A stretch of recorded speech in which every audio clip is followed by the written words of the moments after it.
You've probably imagined it at least once. The moment everything ends. A sudden fade to black, like a light switching off. That's the assumption almost everyone carries around, quietly, in the back of their mind. But the real answer is far stranger than a light switching off. Your brain doesn't go quiet. In its final moments, it may do the opposite. It may light up more than it has in years.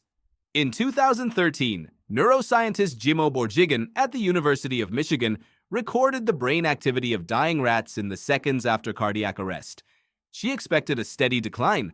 Instead, she found a massive spike in gamma waves, the same brain waves linked to focused attention and vivid perception in a fully conscious mind. The heart had stopped. The brain hadn't gotten the message. Here's what that spike might actually be doing.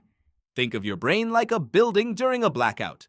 The main power grid fails, but for a few seconds, emergency generators kick in, and every system that's still wired to them lights up at once, all competing for the same fading power.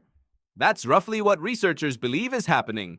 Circuits that are normally kept in balance, taking turns, suddenly all fire together. Physician Sam Parnia has spent years studying this exact window in humans through the AWARE studies, interviewing patients who were clinically dead and later resuscitated. A striking number of them described the same details. Time slowing down. Vivid memories arriving all at once, not in order, but layered on top of each other. A strange, heightened clarity, like noticing everything in a room simultaneously instead of one object at a time. Why would a dying brain do this? One leading idea points to the same emergency response reflex your body uses for every crisis, just turned up as far as it will go. When you're in danger, your brain doesn't calmly process the world.